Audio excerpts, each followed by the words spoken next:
Impact of Influence, the Murdaugh family murders. This is the unfolding story of a powerful South Carolina family, the mysterious deaths they are linked to, and our quest to bring you the truth. Hello, friend. So grateful you're spending time with us. Always appreciated. Make sure you give us a follow. Make sure you share the episode and just keep on commenting and rating. It's much appreciated. Seton Tucker and Matt Harris here, and you can go to Murdaugh Podcast on Facebook or mattharrispodcast@gmail.com if you have comments about the show or questions. Always appreciate them, even if you say we suck. Let's begin with Fitz News and the Will Folks and Jen Wood and all the things that they are talking about recently. Yeah, Jen Wood did kind of a deep dive into the money question. Where did the money go? That's a huge question for everyone. And she has come up with a few connections to gambling. So it's a question of whether gambling could have played a factor into where all this missing money is. And we have talked about that before. We did when we were talking about Jerry Rivers. Remember, it was Rivers Roberts. It always gets me confused. But Jerry Rivers is going to court on August 28th. One count of obstruction of justice after allegedly committing, quote, an act which prevents, obstructs, impedes, or hinders the administration of justice. And he took an item of evidentiary value. This was, if you remember, he took a cell phone that was plugged in, and then he tried to give him, this is the phone, and it was a different kind of phone. Yeah, I think one was an iPhone, and he tried to give him a flip phone. I'm not sure exactly, but it was clearly not the same phone. Clearly not. And so where that happened was a gambling den. And that's where Rivers and Roberts are tied to, which when Creighton Waters is saying those two guys are involved with Murdaugh somehow, because he said downstream, he talked about drugs with Cousin Eddie. But as Fitz News is saying now, maybe it's not the drug connection. Maybe there's a gambling connection. Right. Jerry Rivers was facing 5 charges in relation to this gambling. So that does make you question, there's no real solid evidence in this, but that there could be some sort of gambling connection. And there's connection, some sort of very maybe loose connection, but maybe a connection to the gang that we've talked about before. I'm not saying these guys are in the gang, but it's all part of that area, which is the Walterboro Cowboys drug crew. So there's been whispers of that. And when this all happened, we're like, where'd all this money go? Nobody believes he did that much in drugs, right? No. And so what do people do with ill-gotten gains? They're not giving it to, the sorry mothers of the poor or something. They're doing gambling. They're doing drugs. They're doing women. One of those things. Yes. And so, and Fitz News is trying to piece together the possibilities there. And another thing Jen Wood looked at was the timeline from the day of Maggie and Paul's murders and some telephone calls and text messages. Yes, a couple of names show up, and then she went and researched where they have property. Again, it's in the area with Rivers and Roberts and the Cowboys and all that. Doesn't mean, they're connected or anything. It's just curious. We don't know if law enforcement even looked into them or if Alex team looked into them, but they both had calls that were unanswered, maybe a text, and you can listen to the Fitz News pod to find out all about it. But at one point, Alex says to one of the guys that I have a meeting for you alone for 17:15, and we don't know what that refers to. It was really surprising to me that we haven't heard anything about this. Now let's move to our guest. We got to know her, you especially, Seton, as we were down at the trial of Alex Murdaugh. She is Becky Hill. She is the Colleton County Clerk of Court. This is her first term. It's an elected position. And Becky handled the crowds and all the media that was involved in this. And now she is writing a book about the behind the scenes of the Murdaugh trial. And we welcome in Becky Hill. Becky, how are you? Hey, doing great. Thank you. And we should mention that you are recording from Twigs, which is the cutest place in Walterboro. So I just wanted to give them a plug. Oh, thank you. Yes, the two sisters, Jessie and Mandy, they have so many good things, and the coffee shop too. Yes, I did hit up some coffee before court a few days. Well, Becky, you're very familiar with Waldoboro. You grew up there. Yes. In fact, Right. the story goes that your relatives you discovered in your research, your relatives were connected with Buster Murdaugh, Alex's grandfather, in some sort of illegal activity. Tell me about I had discovered that. Yeah. So in my it. research for the book, um, come to find out, my grandfather and Buster were really good friends, as well as with my grandmother and my uncle as well. Um, in fact, my grandfather had a liquor store for Buster and on the farm that they had. And sometime in, I believe, I can't remember what month, but in 1956, the liquor store got busted. And that was the big ring with the sheriff involved and Buster and my grandparents. And they did not get indicted, my grandparents, but they did get arrested and then spent a night in jail. But that was it. Well, it But I helps do to be have friends. some newspaper. It helps to be friends with Buster Murdaugh if you get arrested. I'm sure it does. I'm sure it does. Yes. They were on the right side. Yep. How did you decide to run for clerk of court? And I believe this is your first term. It is. I'm 3 years into my first term. I was a court reporter for the state of South Carolina for 12 years. And it was during COVID was just starting. And Miss Pat Grant, who was the previous clerk, had announced her retirement, that she was not going to be running. And I had talked to Miss Pat. I talked to the judge that I worked with and was looking to stay closer to home. And so I talked to Miss Pat, and she kind of talked me into running. She was one of the persons. Another person was a good friend, Melinda from Hampton, and they just encouraged me to put my name on the ballot, and I did. And here we are. What's the clerk of court do? What's the responsibilities of the clerk of court? In a Reader's Digest summary, we are the keeper of the record. However, there are so many branches from that. We have family court, we have circuit court, which is common pleas, and general sessions court. We are a liaison between the judges, lawyers, then the people that they represent. We also have a passport service, which is huge in our courthouse. Now, our courthouse does house the solicitor's office for the 14th Circuit here in Colleton. So we do have our solicitors here. The public defenders are down the street in their own office. But we have a lot of people coming in and out every day. We are a service-oriented governmental building agency where we want to be of service to the people that come in for whatever reason to our courthouse. Coming to court is not a very pleasant experience. No. When people get a summons, that is the one thing that they hate to see the mail the most. But we try to make that experience even not as bad as it should be or could be. I really believe greatly and highly in jury service. I think everybody should do it at least once. So the clerk of court just does such a variety of things, but I think at the bottom part of it for us here in Colleton County is treat people with kindness, listen to what they have to say, and try to help them in the best way possible. Well, you handled these incoming crowds like you're a pro. I would never have believed this was your first term as a clerk of court. Were you ever flustered during this process? Well, I was. Behind closed doors, I was. Yeah. The media were wonderful. Podcasters were wonderful. Visitors mainly were wonderful. I only had one person, and she was a local, who we had to put her on probation, and she couldn't come back in for 3 days. Oh, no. Wow. What did she do? Well, she used profanity at one of my bailiffs who was seating people in the courtroom. We just can't tolerate that. Right. Is there any other crowd stories from the Murdaugh trial?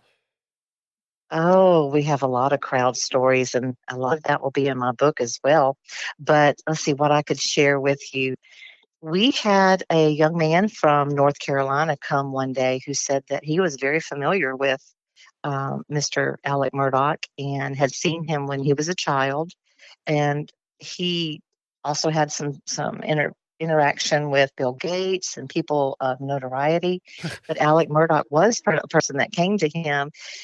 This fellow said that he could see the future. He said that this was interesting, that he could see the future, that he could tell people's what they were going to be doing at a certain point in their lives. He was a child at this time.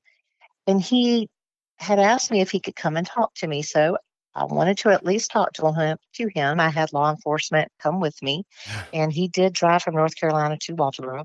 And I'll try to shorten this up a little bit, but the day he came, he was a very pleasant young man, and he was probably in his 30s.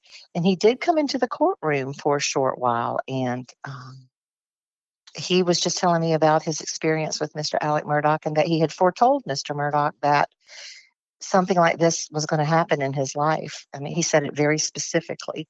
And I don't know whether he was telling the truth or not, this gentleman, but wait a minute. I got to back up a second. This is crazy. So you're telling me this guy, this adult guy, comes to you and said Yes. he talked to Alex Murdaugh when Alex Murdaugh was a kid.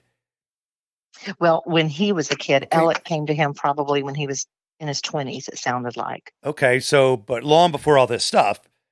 And this guy says to Alex Murdaugh, someday you are going to kill people. He said that he was going to be married, and that he was going to have two children, and he was going to kill one of the children and his wife. That is crazy. I think if Alex had heard that from somebody, I might have mentioned it. It's almost unbelievable.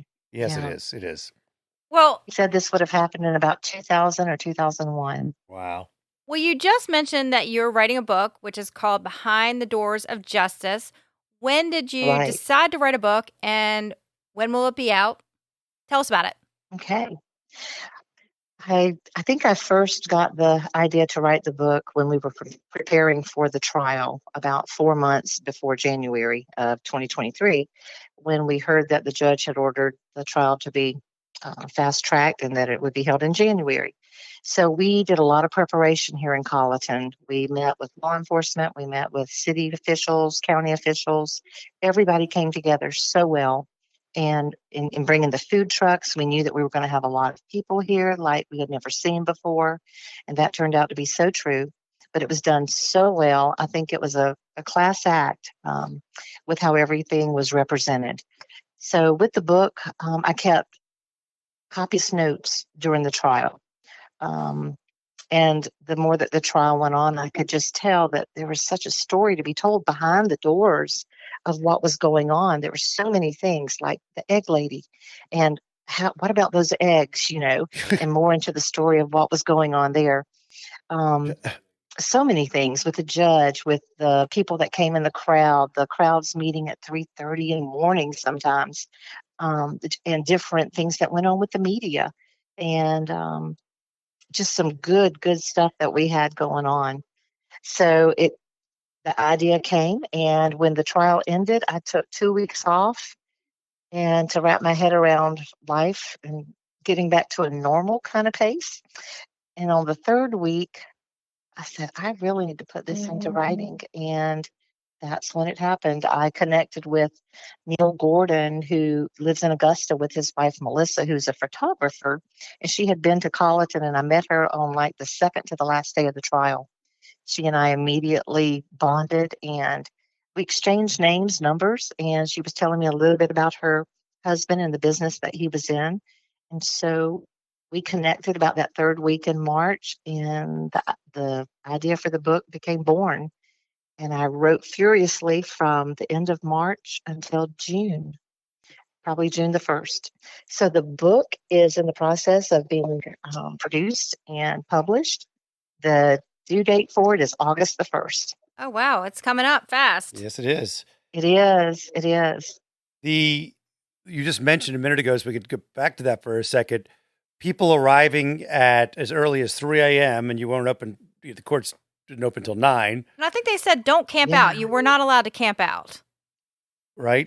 They didn't, and they really didn't. They just stood in line, or either some sat on the sidewalk and some brought chairs. Wow. And they really developed friendships, I've heard, from standing in line with each other. Yes. Now, when you decided to write this book and you started to tell people that you're writing this book, how did the fellow court employees or attorneys or judges, or What was the feedback from the community within that courthouse about you writing this book? Everybody wanted to know if they were going to be in it. But it was overwhelming. I'd say it was overwhelming, encouraging. And I've had a few friends, a few judges, a few attorneys who were just cautious about being an elected official and writing a book like this while an appeal is still in the process of being in the courts. Right. And so I've had to get authority from my South Carolina Supreme Court Justice, Donald Beatty, which he has given. I've gone before the Ethics Committee, and I have something in writing from them that has told me that they allow this under certain conditions in which I have to follow. Okay. And so I've reached out to other people that are elected officials and talked to them about the way they handled it as well. So I'm trying to be very, very cautious and doing the right thing about putting things in my book that are allowed and what's not allowed. So, speaking of judges, do you have a favorite Judge Newman story? I mean, people uniformly love Judge Newman. He was just such a calming person. I saw him many days walking around the block in Walterboro. Do you have a favorite Judge Newman story? Oh, gosh, I have so many. But I will say,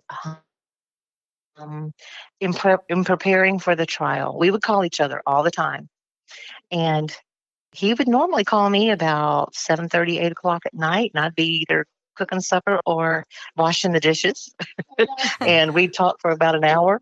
And then if I had to call him, I would call him in the morning time, and it would usually be about 7:30 or 8. And we would be, he'd be walking out on his walk. So it was neat how we had different times that we were coming together and talking. So that was before the trial and during the trial too. But I think during the trial, we would take breaks, and he brought his wife, his precious wife with him, Miss Pat, with him every day to the trial. And she keeps him in line. She's a wonderful lady. So when we would retire to the back, we would all have food back there, and he likes to eat healthy and not a whole lot of snacking and stuff going on. But Miss Pat would keep him straight on that too, because his favorite was a peanut butter cup, and so I would keep extra peanut butter cups on me, and I'd slip him to him time after time. But we had to keep that on the down low from Miss Pat. So she sat in the back. She wasn't in the courtroom. Miss Pat actually sat. If you're up on the podium with Judge Newman, she would be to his left, sitting in what we call the grand jury seating area where court TV was seated. Okay. Oh, okay. Gotcha. Well, hopefully she doesn't listen to this, because she may be busted. You may have busted Judge Newman for eating the peanut butter cups. Yeah. I think she figured it out though. He had a lot of his wrappers up there one day, and she said, "I see what you've been doing." Had you worked with Judge Newman prior to this? I have worked with him a few times as a court reporter. So I'm a previous court reporter, and I had the opportunity many times to work with him all around the state, in Colleton, in Columbia. Let's take a break here and talk about one of our fine sponsors. We hope you'll support. Seeing you got a little time in your hands coming up. Yeah, my middle son just graduated from high school, and my youngest just got her driver's license, and I've always wanted to learn a new language. Well, I'll tell you, Rosetta Stone makes it easy to get started, and they'll create a learning plan for you that's easy to follow and keeps you motivated and on track with your goals. Yeah, they have 25 languages to choose from, so I'm looking into Spanish, German, Chinese. A lot of great options. And what Rosetta Stone does is they break down your new language into bite-sized pieces so you can make progress even if you only have, say, 10 minutes at a time. The Impact of Influence listeners, our listeners, can get Rosetta Stone's lifetime unlimited subscription, which gives you access to all 25 of their languages forever for 40% off. Visit rosettastone.com/today. Rosetta Stone, how languages learned. I have a side note question. The court reporter, I assume that's who it is, has that big giant thing that they put their face on. Yeah, Like it's like Yes, it's like yeah. almost like Looks like an a, oxygen mask. it yes, does. it's huge. What is that?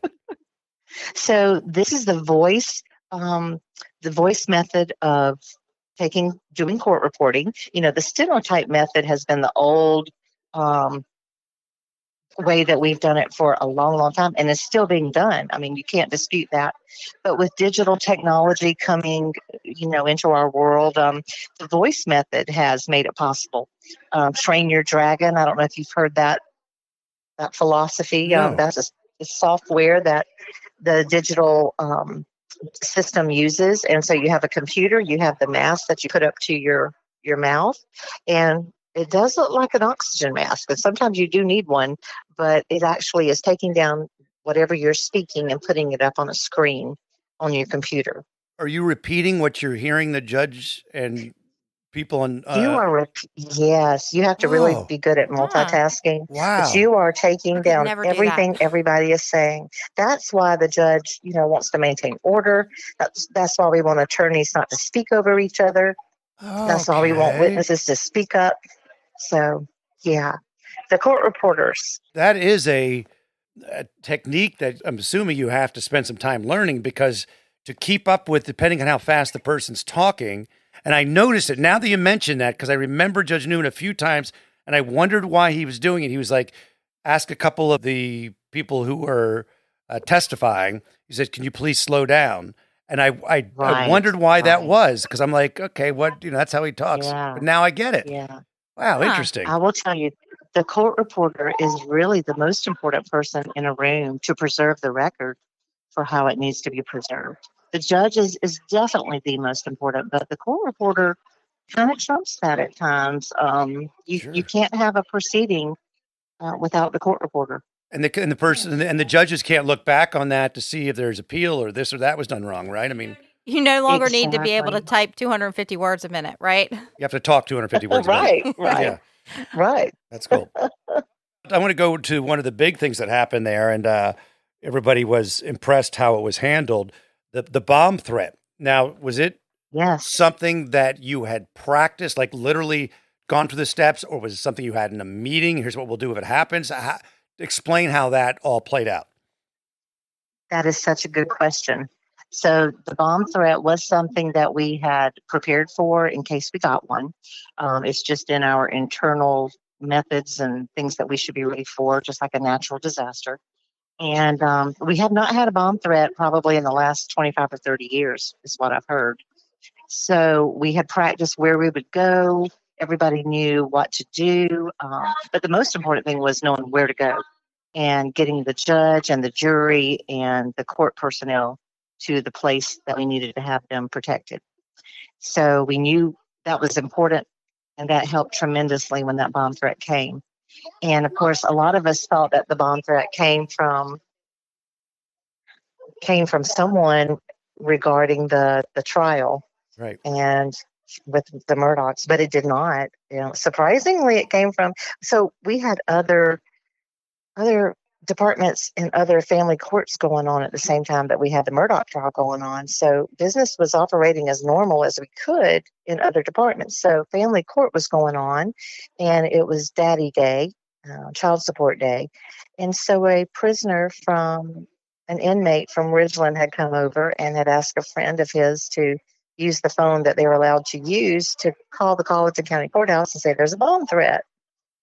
And so that is where that bomb threat came from. The really neat thing is, though, and this is in the book, the friend of the inmate who was traveling to Colleton, the inmate tried calling for a good hour to a certain department. Well, the number he had dialed from his end was star 67, so they didn't know who was calling. Well, they won't pick up any number that has a star 67. That's just something my girls won't do. Sure. So that fella called and called and called for an hour. Finally, after an hour, he went to another department where my girl did pick up. And that's when we got the announcement of the bomb threat. She immediately told security. Security came to the courtroom and told Judge Newman. And that's when we all quietly and calmly Yeah. It was did very what we were calm. supposed to do. It was It it was was. very calm. So wait, star It 67, was. is that where you hide your number? Is that what that is? Right. Okay. Right. And they still figured out who did it, the big dummies. They did. Yeah, They did. yeah. Be sure your sins will find you out. Well, tell us about what the community's reaction was to these crowds that descended upon Walterboro. I mean, how many media outlets and all these people who were lining up? What was the community's reaction? I think at first people in the community were very apprehensive. We didn't know what was going to happen. I think a lot of people thought that it was just going to be chaos and a lot of confusion. It turned out to be so opposite of that. There was a lot of order. We had things together. There were a lot of people that were coming into town that came downtown to the businesses that are here. They frequented our restaurants. Our restaurants were here to serve and to be open. And I think things were done so well. And I have not heard one negative thing from anyone. And I think that shows such a good spotlight on Colleton County, on Walterboro. So I think by the time the trial was midway and even ending, the people of Colleton realized that, hey, we did a great job. They really did. They were so gracious. I mean, no one was ever rude, and you're just thinking people are taking up their parking spaces. But they were nice, yeah. They were so nice. Let's get to Alex Murdaugh. So how often did you interact with him? Well, on a daily basis, every time he would come into the courtroom every morning, he still addressed me as, "Good morning, Miss Becky. How are you?" Now, you've known him? Did you know him before this? I did. I worked with him professionally as a court reporter, and I worked with him, when he's an attorney coming into Colleton, even being in other places around the state. We would get pleadings and stuff from the law firm. So I've known him for quite a while. Are you allowed to talk about his demeanor? What was his demeanor during the trial, and did it change as you got closer to the end? Explain the vibe you got from Alex. In the beginning, I think he was very jovial. He was very, almost like he was an attorney there representing another defendant. And then it began to get very, how would you say it, very tense.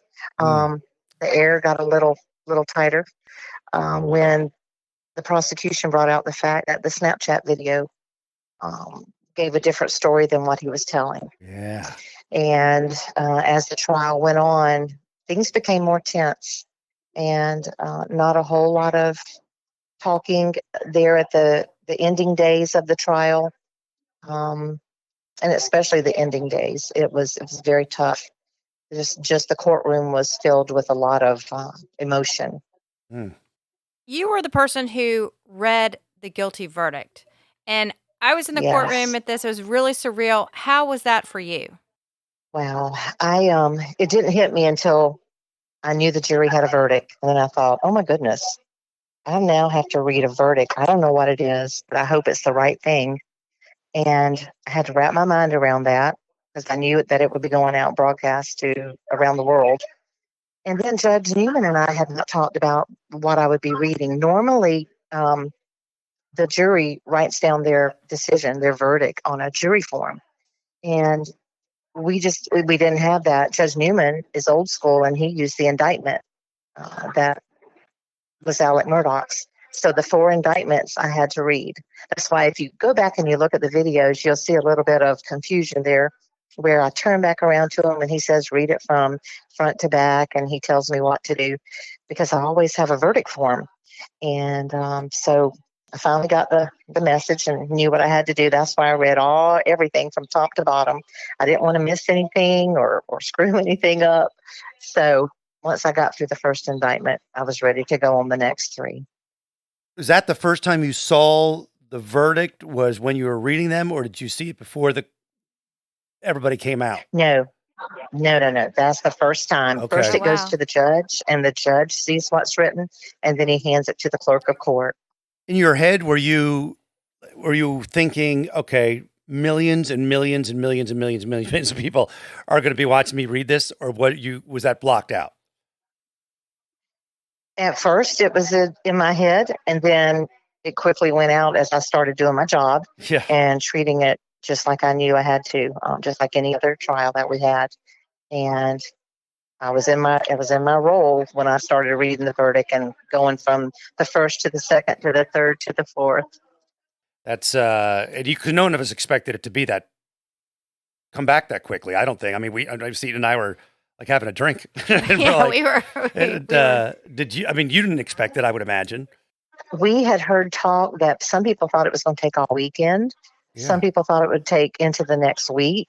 Some people thought it might even go 2 weeks. I have to say that I had some interaction with my jury, and we didn't talk about the case, but I knew from questions that they had, and when we did the site visit to Moselle that next to the last day, we didn't have to say a word because everyone's eyes, everyone's quietness told the whole story.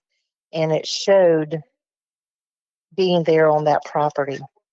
It's almost as if Maggie and Paul were speaking from the grave, that this is what happened. And we could feel it. It was just a feeling in the air, in the wind. So you think that was a game changer? I knew. That was a major game changer? I think that was the top 3 in the game changing of the trial. Yes. Well, this trial lasted so much longer than any of us expected it to last. How did the jurors hold up? Were they getting fatigued at coming in for 6 weeks? I know they had to be tired. I do know that, but they were persistent. They were very bound and obedient to their job. Every one of those jurors took their job as a juror so seriously. They knew that it was serious. I mean, they really paid good attention. Yes. They did. And I believe, I can't tell you what they did when they went home, but I know many of them said that they took the judge's order to be exactly that. Because he told them when they went home, they were not to watch any TV, not to talk to anyone about what had happened, not to listen to the radio, not to read the newspaper. And every one of them said they didn't do that. I believe them. Well, I'm going to go back for a second. You said top 3. So you got, there's Moselle, says 1. What are the other 2 that you put on the list? Well, we might should say 4. So the Snapchat video came right out of the gate. Right. And I think the second one was the information about the vehicles and the cell phones. Okay. All of that information that you just can't argue with.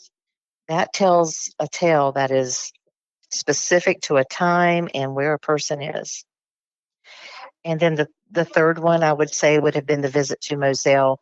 Yeah. But I have to say also the jury did not respond well to the defendant getting on the stand and testifying. Yeah, he did. They were really, really turned off from that. Yes. You had a good view of the jury depending on where you were seated in the actual courtroom. Sometimes you could see them. Sometimes you couldn't see all of them. Right. You see a lot of jury trials, I would assume. I do. And so can you always read a jury pretty well as to how not necessarily the verdict, but how they react to testimony and things? Most of the time you can. Yeah. A person's what would you call, help me with this like word? Their body language, their demeanor. Their body language, yes, their demeanor. A lot of people can hide it, most can't. And it's going to be very telling when a jury is for someone or not. How often are you surprised by a jury verdict? There's always that element of surprise. Because with the jury, you never know. It's always going to be one of those things that you never can tell. Yeah. So that's going to happen. But I kind of felt in that, what they call that woman's gut, I kind of knew what they were thinking. Yeah. And I had hoped and prayed that justice would be done. Well, I want to give a plug to your daughter because it was super cool. They had a media night one night and we went and your daughter performed and she was fantastic. Tell us about her where we can find her because I want to listen to her music. Well, thank you very much. Aubrey Hill is her name, and she's a fiery redhead. She's single, too. Whoa. And she's 32 years old. Why didn't you tell me that now? Where were you when I needed you? Oh, she's a really good girl.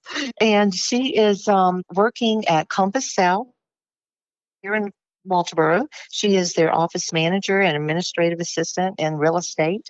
And she can be found singing at different places in Beaufort, Charleston, Somerville, Walterboro. And she will be singing, I think, at the Water Festival in Beaufort coming up in July. But she's on Facebook. She's on Spotify. She has quite a few songs on Spotify. And Facebook would be probably her biggest platform right now. What's that other one called? Instagram, maybe. Instagram. That's There you it. go. Yeah. Yeah, there you go. I'm telling my age. Yes. Yeah. Yes. Well, we just pulled her up on Spotify. There she is. And your book is Great. available for pre-sale. Is it Amazon? I can't remember. I've ordered it, but I couldn't remember exactly. So right now we have it on the web, but it's behindthedoorsofjustice.com, and you can pre-order it there. So it comes out on Amazon August 1st. Okay. Becky Hill, thanks so much. Appreciate it. Oh, thank you. Y'all are wonderful. Thank you so much. Thanks. We appreciate you coming on. This has been really fun. It has been. Talk to you soon. Bye. Bye.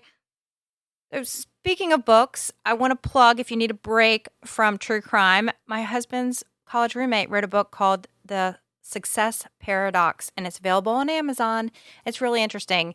And one bit of advice he gives in this book is about being authentic to yourself, which a friend of mine gave me that when I started this podcast. And I think it's great advice. So if you're looking for a break from true crime, I'd recommend it. The name of the book and the author?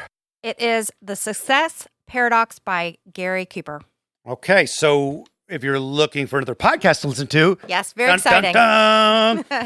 We have teamed with Michael DeWitt, who we've had on the show before. He's a journalist and a storyteller, and he writes for Gannett newspapers. You've seen his work in USA Today. Hampton native is going to be going through some of the cases that have happened in that area. He's going to be talking about the dynasty of the Murdaughs, some really crazy crimes that have been committed. Sometimes the Murdaughs involved in trying those cases, other times not. But we are getting to it really soon. And I love Michael DeWitt's storytelling. He just has a gift for it. And so look for the new podcast is The Wicked South, coming to your ears soon. If you want to reach out to us, it is Murdaugh Podcast on Facebook, Matt Harris Podcast at gmail.com. We're always grateful, and we'll talk